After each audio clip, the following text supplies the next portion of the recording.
சிறகடி காசு அடுத்த வர எபிசோடில் பார்த்தீங்கன்னா மனோஜ் விஜயம் பார்த்தீங்க அப்படின்னா போய் வக்கீலை பார்த்து பேசுகிறாங்க. அங்கே வந்து ரோகிணிக்கு சீக்கிரமாக டிவோர்ஸ் வாங்கி கொடுங்க, ரோகிணி கிட்ட இருந்து மனோஜுக்கு சீக்கிரமாக மனோஜுக்கு வேற ஒரு பொண்ணை கல்யாணம் பண்ணணும் அப்படிங்கிறாங்க. நீங்கள் எதுக்கு இவ்வளோ அவசரப்படுறீங்க? இந்த மாதிரி வந்து நீங்கள் டிவோர்ஸ் வாங்காமல் நீங்கள் இப்படி வேற பொண்ணெல்லாம் வந்து மேரேஜ் பண்ணி வச்சிங்க அப்படின்னா அந்த பொண்ணு கேஸ் கொடுத்துச்சுன்னா நீங்கள் 2 பேரும் ஜெயிலுக்கு தான் போவீங்கன்னு சொல்லிட்டு அவங்கள பயமுறுத்துறாங்க. ஆனால் அதுதான் உண்மை. இதை கேட்ட விஜயாவும் அதுக்கப்புறம் பார்த்தீங்கன்னா மனோஜோ பயந்துடுறாங்க. இன்னொரு சைடு பார்த்தீங்கன்னா முத்துக்கு பார்த்தீங்க அப்படின்னா ஒரு வேனை வாங்கி அந்த அப்பார்ட்மெண்ட்டில் நிறைய பேர் டூர் போவாங்க. அவங்களெல்லாம் கூட்டிகிட்டு போய் இன்னும் நீங்கள் சம்பாதிங்கன்னு சொல்லிட்டு ஒருத்தர் வந்து சொல்லியிருப்பாரு. அவரோட பையனுக்கு வந்து மீனா வந்து ஹெல்ப் பண்ணி 2 பேருமே உயிரை காப்பாற்றிருப்பாங்க. அதனால பார்த்தீங்கன்னா இப்படி ஒரு விஷயத்த அவர் பண்ணுறாரு.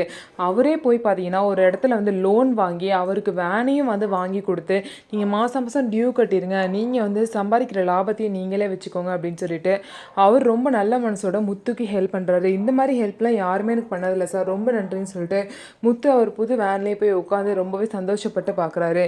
ஸோ இதுக்கப்புறம் என்ன நடக்க போகுது, ரோஹிணிக்கு ஒரு மனோஜுக்கு டிவோர்ஸ் கிடைக்குமா வெயிட் பண்ணி பார்க்கலாம். நம்ம வீடியோ உங்களுக்கு பிடிச்சிருந்தா நம்ம வீடியோவை லைக் பண்ணிக்கோங்க.